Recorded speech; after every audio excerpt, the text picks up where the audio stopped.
Hi, everyone. It's a busy day here, I would say. Okay. Today, as you all know, we announced new actions to cut healthcare costs through the Affordable Care Act. Thanks to President Obama and President Biden, America is more covered than before and well on its way to finally treating healthcare as a right and not a privilege. Thanks to the steadfast leadership, America is better off of both of them than it was 12 years ago. Through today's proposed rule to fix the family glitch, we'll expand access to 200,000 uninsured Americans and reduce costs for nearly 1 million Americans. This is no small feat. This will make for the most significant administrative action to improve implementation of the Affordable Care Act since its enactment. Outside experts have said this action is the boldest thing we can do to expand coverage without congressional action. Already nearly 6 million Americans have gotten access to affordable health care through President Biden's work to expand access to health care.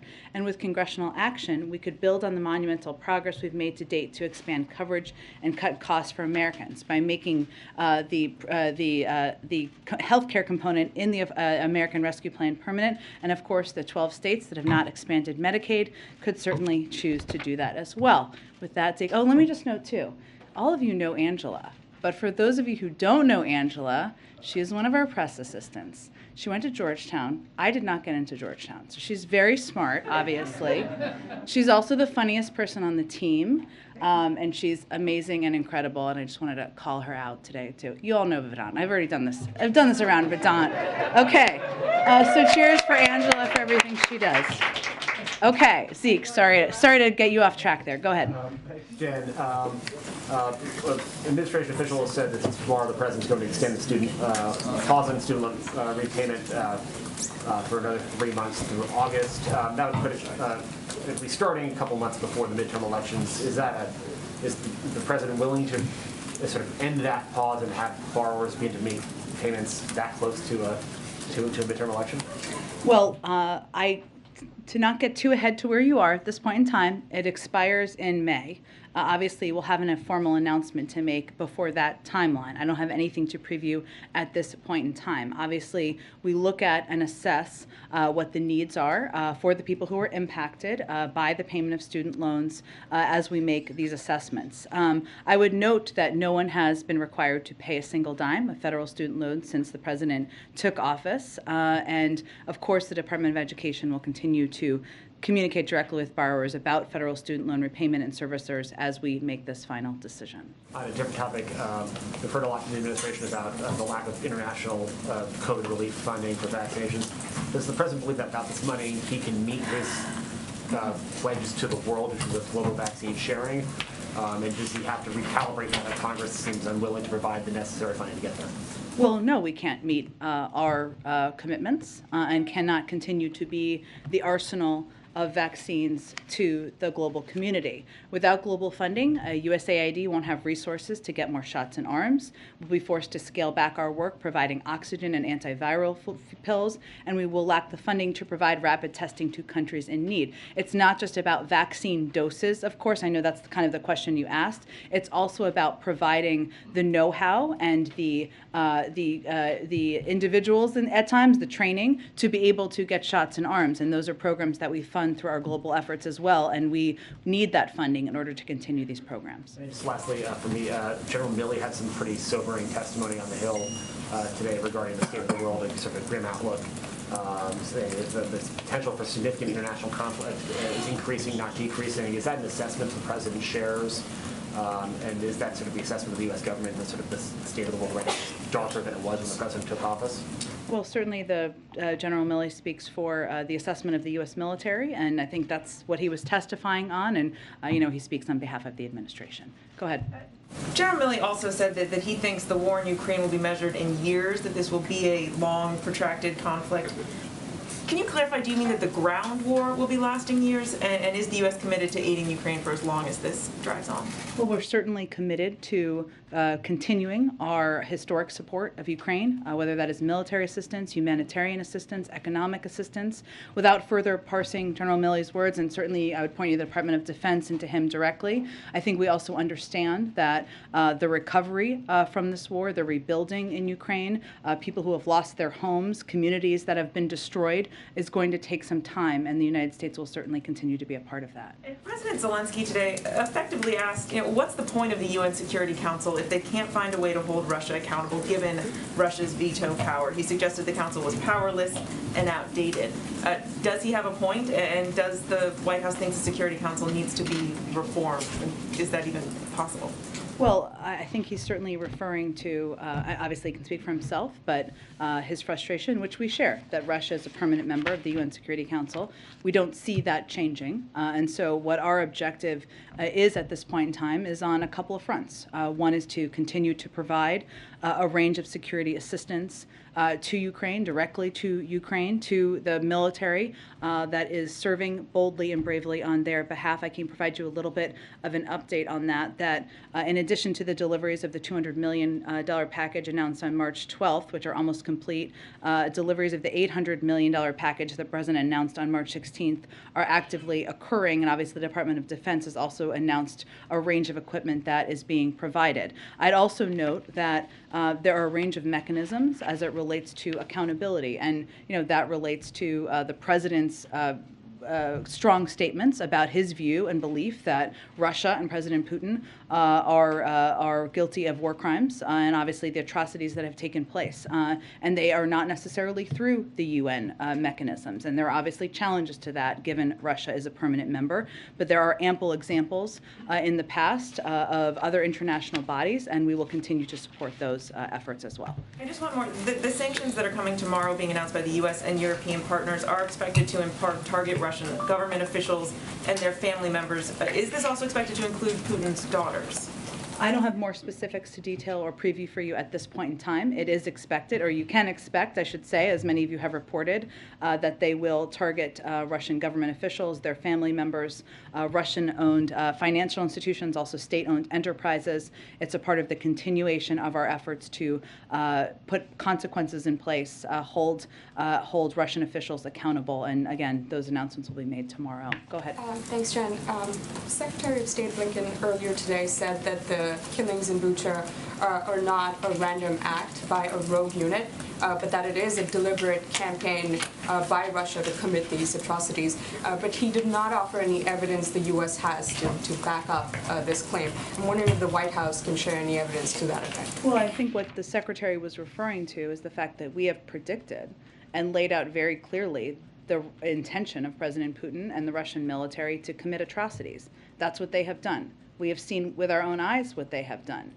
That is consistent with, but a little different from a question about a process, which is a process that would take place through an international mechanism to have a review or have an investigation into war crimes. That is a process that we would certainly be supporting in a range of ways. But what he was speaking to is the fact that we had predicted it. What we predicted has unfortunately happened, and we've only seen potentially the tip of the iceberg because of where we have had access to. We have not have access to an expanse of the country where they have likely also committed atrocities.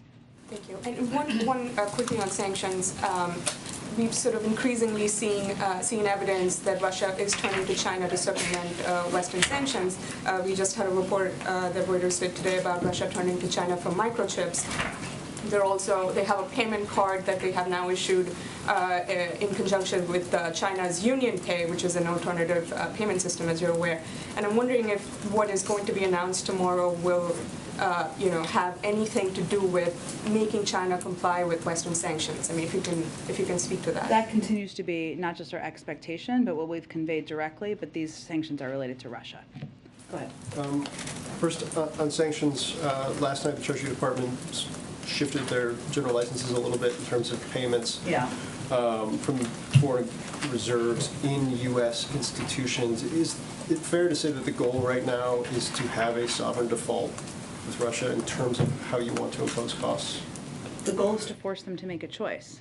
So Russia does not have unlimited resources, especially now, given the crippling sanctions we've put in place. And they are going to be forced to choose between draining remaining valuable dollar reserves or new revenue coming in or default.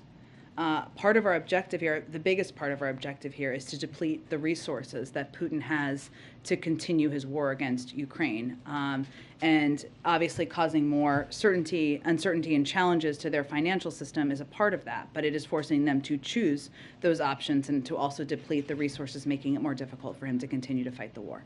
Longer term, Jake yesterday said something along the lines of this is not the time for complacency. I understand the alliance that's been put together over the last 6 months doesn't have a lot of precedent, but how real is the concern that if this is protracted, if this is months, not weeks, that fractures could end up coming to pass in the alliance you guys have put together?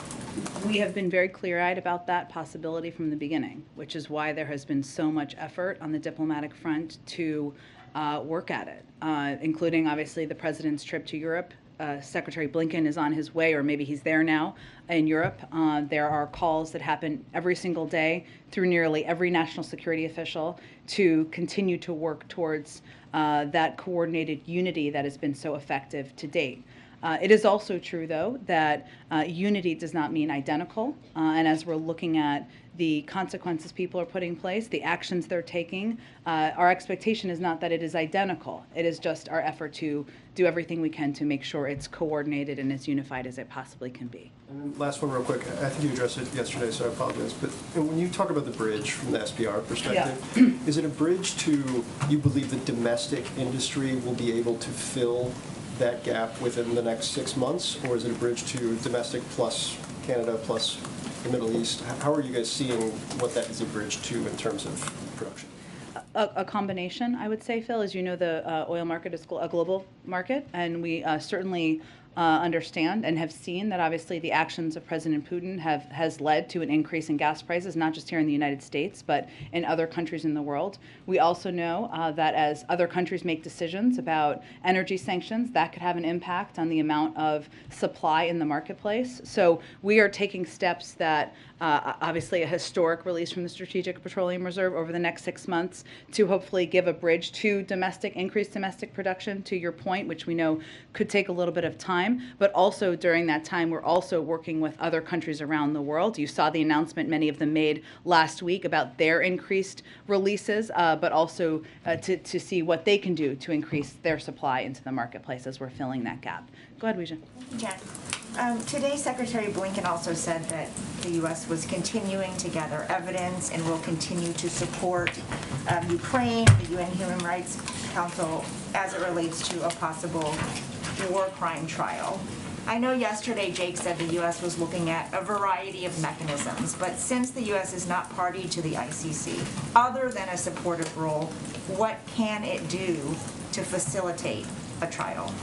Well, let me give you an update on where we are, and I would also let me first point to the fact that historically we have provided evidence to the ICC even though we are not a party member. So if you look back in 2004, the State Department collected evidence indicating that the Sudanese military and militias were committing specific acts of violence against members of non-Arab groups in Darfur, and the Secretary of State at the time, Colin Powell, determined that what was happening was a genocide, and we worked with the ICC and the UN Security Council to hold accountable. So I would just note there is historic reference. Now also, as you're thinking about the timeline of this, the historic reference for that is also important because that was 2004 and it is just starting now. So it takes time. Now, it doesn't always take that amount of time, but just, as you're looking at the history here. But right now, there are a number of efforts already underway to hold any Russians accountable for atrocities and war crimes. Over the past few weeks, we established investigations through the UN Human Rights Council and the OSCE of possible violations by Russia. We're also supporting the work of the War Crimes Unit under the Office of the Ukrainian Prosecutor General and a team of international prosecutors who are working with them, and also supporting Ukraine's authorities and civil society organizations who are working on the ground to document atrocity crimes for prosecution prosecution. And we also welcome the investigation opened by the ICC prosecutor, in particular his focus on preserving evidence of possible atrocity crimes. And as you noted, Jake outlined the specific ways that we can help in those efforts, including through intelligence sources and gathering and sharing that with our partners, including helping Ukrainians and what they're doing on the ground to develop their case. Third is working through international organizations. And the fourth, as he noted yesterday, is all of you and the range of important reporting and sharing of images and information gathering that's happening out there. But those are the different options and different mechanisms we're working through now, but it has not yet been determined what the international mechanism is. And you mentioned that's going to take a lot of time. It seems that you've also indicated that every sanctions package is not meant to be an on and off switch to stop Putin, that will also take time. Is there anything that can be done to stop Putin now, in the immediate? I would say first on sanctions, we have a couple of objectives. One of them is to put consequences in place, put a marker down and make very clear it's absolutely unacceptable, horrific, and there should be consequences. The second is to make it more difficult to fund the ongoing war. And that is a very important component. And the question Phil asked earlier about the bond payments and the bond payment that is due is an example of that, and the mechanisms we have through our economic resources to do exactly that. And the third is to make clear and make it evident to President Putin and Russian leadership and the world that he is a pariah and now is and will be held accountable and treated in that way on the global stage. But what we feel is the most effective thing we can do now, in addition to that, is to continue to provide military assistance, security assistance, equipment on the ground. I would note again, the Department of Defense announced a series of additional military pieces of equipment that they had not previously delivered, that they were delivering to the ground. And we are focusing that effort on ensuring it is equipment that the Ukrainians are trained on and that they have already been using effectively in this war to fight the Russians. Go ahead. And just to follow up on Weij's question, you guys are adding more sanctions, saying that the sanctions are going to take time to have an impact. How much time do you guys think that these innocent Ukrainians have? Well, I think what's important to note here is sanctions are just one component of the tools that we have at our disposal. What we are doing, and we're already seeing effectively happen, is the financial system in Russia is near the brink of collapse. I mean, they're projecting 15% inflation, a contraction of 15% in their economy. Private sector businesses are pulling out of the country. It is more and more difficult for President Putin to fund this war every single day. That has an impact. But what we're also doing is providing a historic amount of military and security assistance, which is what they've been using effectively over the last few weeks to fight this war and push back the Russians. But do you guys assess that anything you've done so far has prevented a war crime from happening? Well, Peter, I would say that everything we're doing to date is to support the Ukrainians in this war and in this effort. And that is something the president's proud of, we are proud of, including rallying and leading the global community and standing up against Russia. Okay, on another topic, a lot of stories about Hunter Biden surfacing this week. So to ensure the independence of the investigation, would the president support the appointment of a special counsel? Well, first, the president has never had a conversation with the Department of Justice about any investigations into any member of his family. He said that during the campaign, and he will continue to abide by that. So I'd point you to the Department of Justice for any additional steps they would take. They would make those decisions independently. Is there any concern that they're not going to be necessarily seen as being able to make the decisions independently if the White House Chief of Staff is out saying that the president is confident his son did not break the law? Well, that's something the president has said, and certainly we would echo. But in the same answer to that question, Peter, during an interview this week on ABC, Ron Klain also said the Justice Department is independent and they will make their own decisions. And the president has said that he never spoke to his son about his overseas business dealings. Is that still the case? Yes. Go ahead. So tomorrow you're going to announce, the White House is going to announce new sanctions, the administration will do sanctions on Russia in some form. Should we view those sanctions as a response to Bucha, or how should we view those when they're announced? Well, unfortunately, the photos, the horrific photos we've seen from Bucha are not the first violation of war crimes or atrocities that we've seen take place on the ground. So in part, yes, but they have been in the works and part of our process of putting in place consequences. Which is to say there may be more, should we anticipate more in terms of reaction to Bucha? This wouldn't be it in isolation. Correct. We are continuing to assess and make decisions about additional consequences and steps we can put in place. So given these awful videos and pictures we're seeing of the atrocities that took place in Bucha right now, is the U.S. policy still one of no regime change in Russia? And if so, why should someone like Vladimir Putin be viewed by the U.S. as someone who should be allowed to stay in power? Well, I think our policy is no, we are not calling for regime change, and that has not been our policy and continues not to be our policy. But again, Peter, our view is that he is a war criminal, and he is somebody who should be looked at by the international system who evaluates war crimes. I guess the question people say, then why not? If he's a war criminal, why should he be allowed to stay in power? Well, our policy is not to call for regime change. We're not calling for regime change. But again, he is somebody who's committed atrocities against the people in his country. He's a pariah in the world, and every step we've taken has made that clear to the global community. Very quickly, can you pull back the curtain on what happened upstairs when we weren't watching between the former president and the current president over lunch? Did they talk about Putin, Ukraine? Did they do a tour of the residence? What can you tell us about their time together? You know, I haven't had a chance to download yet with the president. I did see former president briefly, but his schedule's a little lighter than the current president's these days. I do know that they had a great, expansive conversation. I haven't downloaded on the specifics of it yet. I'm not sure I'll be able to share those with all of you. They did go take a look at the Oval Office and take a walk around, and I know they enjoyed spending time together. Just to put a finer point on some of the questions you've so far been asked, why shouldn't the images of the atrocities from Bucha compel a worldwide, unified, coalition kinetic response? You mean a military war? Tell me more about what you mean. Sure, a military response led by the United States and the international partners. As in bringing military troops on the ground from the United States and NATO. Well, the president has described outrageous things. You've called them atrocities. You've said perhaps we should brace ourselves for worse. Why not? I think what the president's objective is and his responsibility is to make decisions that are in the interest of the United States and the national security of the United States and the American people.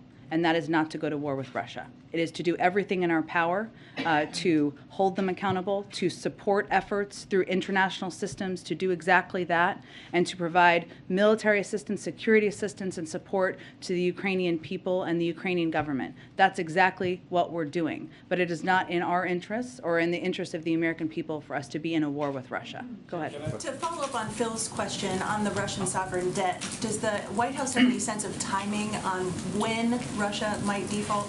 I don't have an assessment of that. I will be looking forward to reading Bloomberg's assessment of that, but I don't have an assessment of that from here. It depends in part on what decisions they make.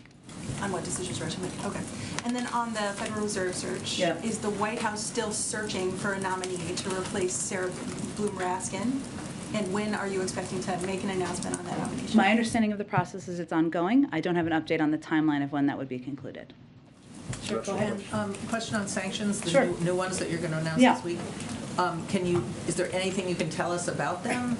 And just to follow up, if China and Brazil and India and the Middle East are not participating, how effective can they be? Well, tomorrow what we're going to announce is what I can tell you, and it may not be fully satisfying, but let me do my best. In coordination with the G7 and the EU, an additional sweeping package of sanctions measures that will impose costs on Russia, send it further down the road of economic, financial, and technological isolation. This will include a ban on all new investment in Russia, and increased sanctions on financial institutions and state-owned enterprises in Russia, and sanctions on Russian government officials and their family members. These measures will degrade key instruments of Russian state power, impose acute and immediate economic harm on Russia, and hold accountable the Russian kleptocracy that funds and supports Putin's war. So this is going to be done in coordination with others, and the steps will be targeting, as I just noted, obviously family members, Russian government officials, and other state-owned enterprises and financial institutions. Some pretty big economies that are not participating. Again, I think what we're doing is we're working to rally the world and taking steps to hold Russia accountable. It does not mean they're identical. It doesn't mean they'll all happen on the exact same timeline, but that is what we're continuing to work to do from here. About the countries that are absolutely not participating in sanctions like China and Brazil and India. I understand what you're asking. What I'm conveying is that we are also coordinating with the G7 and the EU, which is about 50% of the global economy, which is still a significant unified entity guarantee in holding Russia accountable. And in our conversations, obviously, we had our Deputy National Security Advisor traveled to India recently to convey the implementation of our own sanctions, and our expectation is not only that other countries will abide by, but that they will also be a constructive part of holding Russia accountable. Go ahead. Thank you so much. Just a question to see if you have any reaction to Viktor Orban's victory and what kind of message that may send to allies in Europe. Let me check with our national security team. I'm sure we can get you a direct reaction to it. And then I just wanted to ask on COVID, if the president is seeing any sort of having any new restrictions, or if there are any new procedures that are in place, just given there have been a number of staff at the White House who have COVID, there have been a number of reporters who have COVID, many of them were mixing this weekend at a dinner. Which she did not attend, but she did not attend. But is there any sort of additional heightened concern just given this moment and the fact that a lot of people in this town seem to be getting it?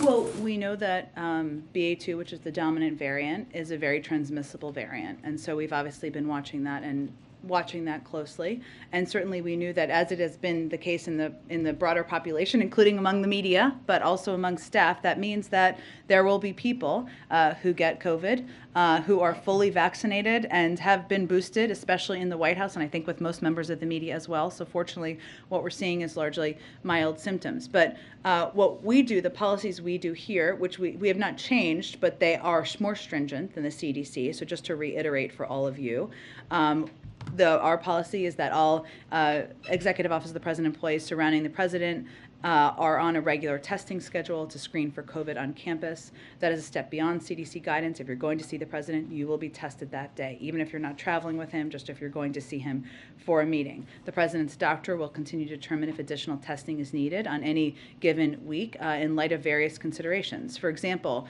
because of the travel from a couple of weeks ago, he was tested in addition to his regular cadence after he came back. And importantly, as I noted, everyone going into a meeting with one of any of the four principals is obviously tested. In addition, for those employees who test positive, and I can confirm this 2 times over, they are required to isolate in alignment with CDC guidance, must test negative before returning to work. That's a step beyond what CDC recommends. And if they test negative under 10 days, they are required to wear a mask for that period of time as well. And meetings with the president are often socially distanced in many circumstances as an additional precaution, even as people are tested. So there are a range of steps. My point is, I'm sorry, that was a lot of a list, but is that we take a range of steps. We have been taking a range of steps that are meant to put an extra layer on in protecting the 4 principals, and given it is the White House. Is there any thought to having the president take any medication prophylactically in case that he is in contact with somebody with COVID? Not that I'm aware of. I don't even know what that would be, but not that I am aware of. There are medications. He obviously he relies on the advice of his doctor, but not that I'm aware of. Go ahead. Yeah, thanks, Jen. Senators Romney and Murkowski yesterday announced their support or plans to vote to confirm Judge Jackson later this week or perhaps next week.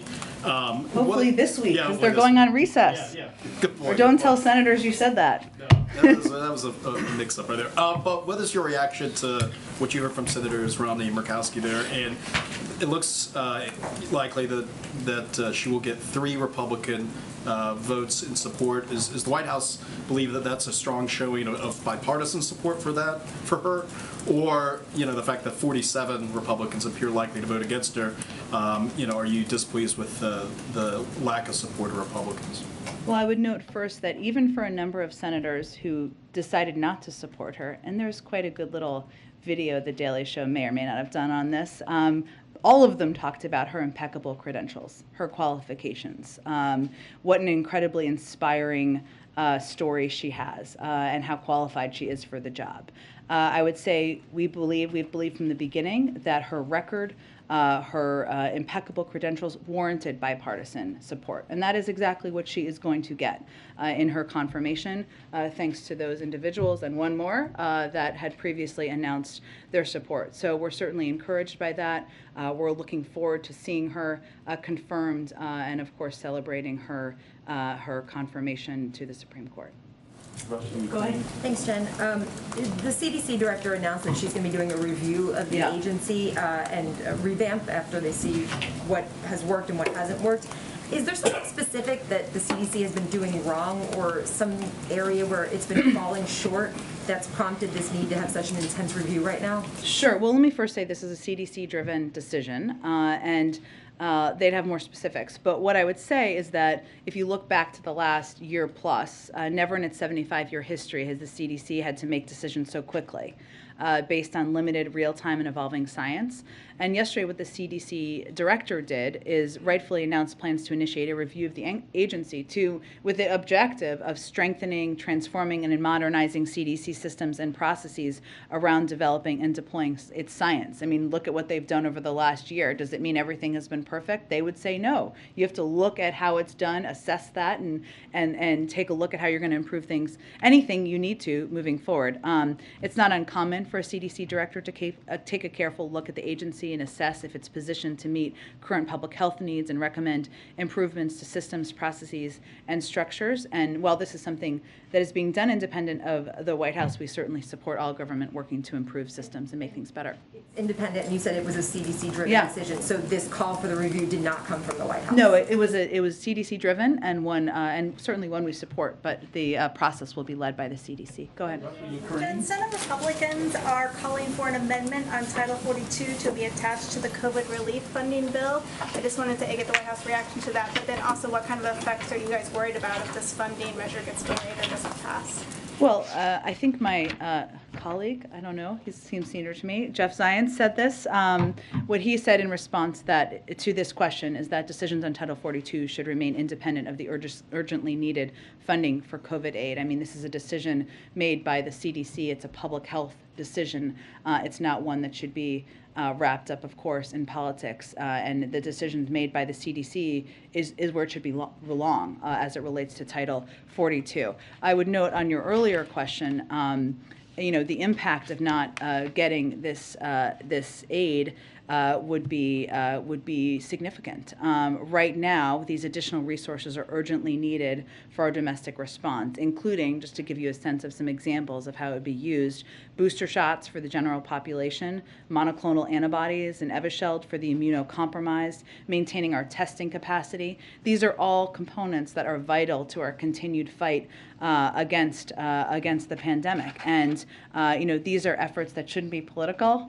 They shouldn't be controversial. We're all, certainly COVID-19 doesn't look at your party affiliation before it decides to inflict you with the virus. And so they're vital. We need this funding, and we'll have to stop, as I've noted in here before, a number of these important programs if we don't get the funding. Go ahead. Thank you, Jim. I'm trying to understand how you see this horrible news coming out of Ukraine with these massacres. I'd like to understand, do you see it as something fundamentally, like a game changer, or is it just another incremental, awfulness in a thing that's been going on for, well over a month? And if it is something fundamentally different, these people with their hands tied and thrown into pits and cellars and whatever, does that mean that we can expect to be hearing a fundamentally different response? Because that's also incremental. Well, I would say first that there's nothing normal, there's nothing acceptable, there's nothing that shouldn't shake people to their core about the photos they're seeing of what is happening on the ground, or what has happened, I should say, on the ground. And what the president has said and been unquestionable about is that these are war crimes, a violation of the law of war. And his view, and I talked to him about this as recently as this morning, is that we need to put down a marker for history. That's why he has been so outspoken about this and made clear that accountability is critically important when you see the horror that we're seeing on the ground, the targeting of hospitals, of civilians, of, as you noted, the binding and killing of innocent people in Bucha, where we're seeing the photos. We have also already seen evidence of war crimes before these photos, and a lot of the measures that we're putting in place, whether it is supporting international efforts to work towards gathering data and information through a range of mechanisms, or it is continuing to provide additional security assistance or humanitarian assistance, or in response to the atrocities and the horrors we're seeing on the ground. Go ahead. Yeah, I wanted to ask you about El Salvador, about the state of exception that has been imposed in El Salvador. This state suspends constitutional guarantees such as the right to assemble and also basic procedural rights for the Salvadoran people. Is the U.S. concerned about the impact of this measure?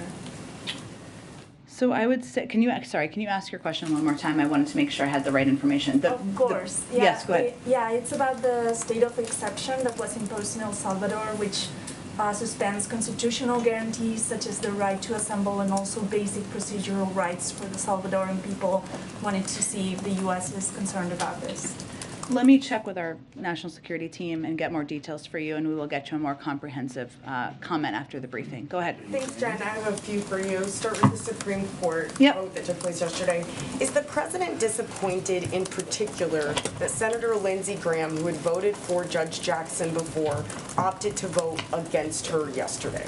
The president is looking forward to Judge Jackson getting confirmed, and I would say, as I said, echo what I said yesterday, which is this is a question best posed to Senator Lindsey Graham. What exactly has changed since he voted to support her just recently, relatively recently? She has the exact same credentials, exact same qualifications. So no, I wouldn't say the president's spending a lot of time thinking about it, but I would say it's a good question to pose to Senator Graham. Topic. I won't get into all of the president's polling, but I did want to ask you if you see the expected confirmation of Judge Jackson as a turning point in his presidency. I would say, without getting into the politics of it, the president committed to nominate a African-American woman to serve on the Supreme Court if there was an opening. We are on the verge of that woman getting confirmed to the Supreme Court. This is a moment, even with everything going on in the world, to celebrate history, to celebrate this incredible woman who has impeccable credentials, who is about to serve on the Supreme Court. And so certainly we're going to take a moment to appreciate that and value that. And I think a lot of people in this country will too. I can't make a prediction on what that will mean for polls, and it's really not about that for us.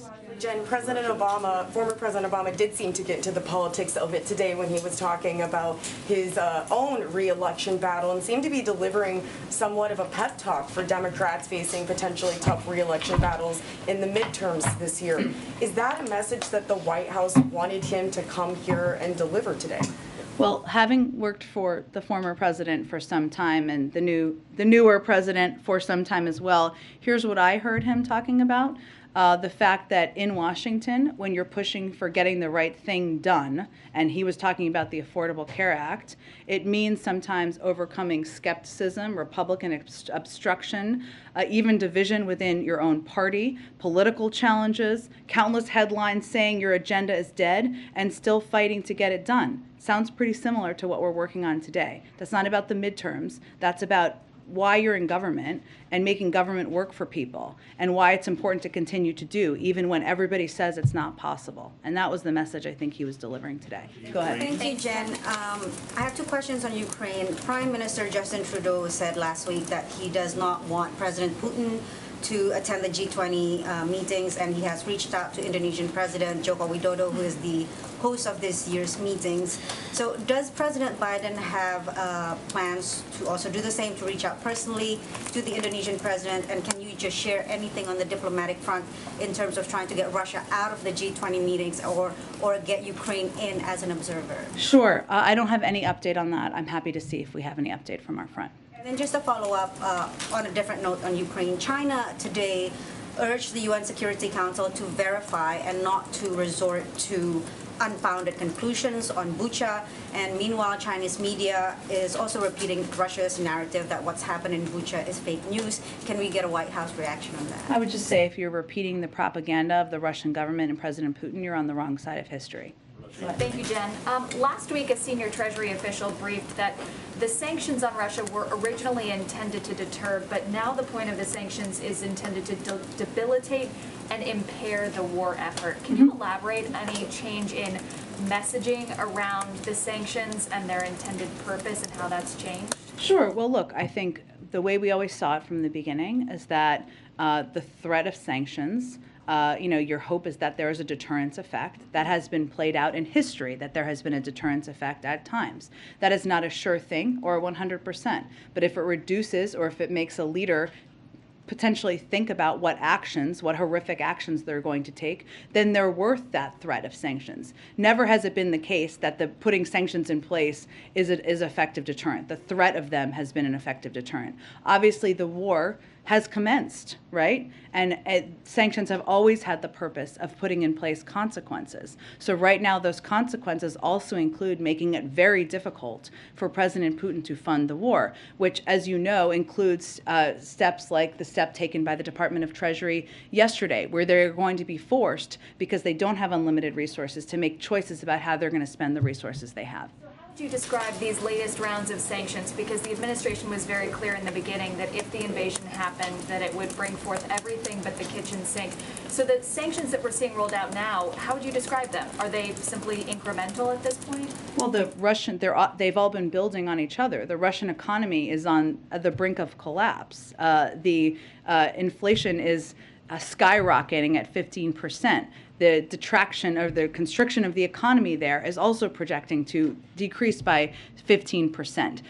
Private sector businesses are not investing in Russia, and President Putin is a pariah. This has all been the result of a coordinated global effort to put in place economic and financial consequences that are having a incredible effect. In addition, we have made it much more difficult because of export controls and other limitations on the type of materials that President Putin and the Russians can purchase to build the technological systems and capacities to fight wars in addition to funding wars. And those are all components that have been the result of the efforts to date. Go ahead. And I wanted to ask about your long COVID announcement earlier today. The criticism that's come from lawmakers has been that it's going to take a long time to collect data and studies on long COVID. Can you talk about how this memo helps people that are living with that now?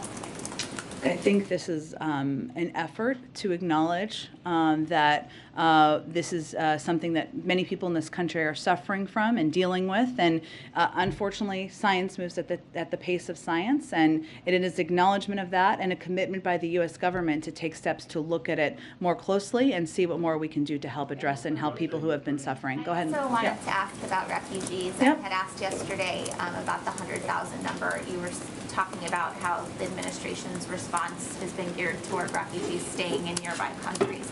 Can you talk about, though, how you got to that 100,000 number? Does that have anything to do with the capacity of the U.S. government to take in people that are... It's not exactly what I said yesterday, but what I said was there is an ongoing policy process that hopefully will be concluded soon, and we'll have more to share with all of you soon about the prioritization and how the process will work for these Ukrainian refugees who will be eligible. In terms of the number, this is an effort by the President and the United States to welcome through an expedited process and a different process that we'll have more details on soon, Ukrainian refugees into the United States, even as we know factually that the vast majority of them will want to and have expressed an interest in staying in countries nearby. So it is just an effort to make clear our willingness and openness to doing that. Go ahead. Thanks, Jen. Can you guys give us a sense of how President Biden will mark Judge Jackson's confirmation later this week? I expect we'll have more details in the coming 24 to 48 hours on that, but I don't have anything to preview at this point in time. There's momentum in the European Union to ban all natural gas coming from Europe. They're not taking that step, but there's momentum. The European Commission is changing regulations to accelerate approvals for their natural gas infrastructure. In the announcement in Brussels, the U.S. said they're going to keep the regulatory framework. So how is the U.S. going to continually support enough natural gas should Europe cut off the Russian flow in order to long-term handle to help our European neighbors? Well, there are steps we've already taken in preparation that we will build on, and we will continue to explore ways to ensure that European countries are not as reliant as they have been on Russia for natural gas and for a range of energy resources. One of the steps we've taken successfully, which we will continue to build on, is to tap into countries in Asia who have excess LNG capacity to provide that to Europe. That is something we've already done to date, and we will continue to explore. We've been working on this for months in anticipation of a potential shortage or potential needs in Europe. How about infrastructure projects in the U.S., though, to help expand them, facilitate them, go forward? Tell me more about what you mean exactly. Well, I mean, Senator Capito. To increase capacity, LNG capacity? Yes. I can check with our team and see if there's anything to preview on that anymore. Go ahead, George. Yeah, there was a recent poll that showed more people think jobs were lost in the last year than think jobs were gained. Why is that, and is there anything that you can do to change that perception? Well, I saw that poll, or saw that data. What I can tell you, what we can do from here is share the facts. And I know all of you are working to share facts as well, even as you ask us tough questions and hold us accountable and to account as well. We know the fact is that the president created more jobs last year than any year in American history.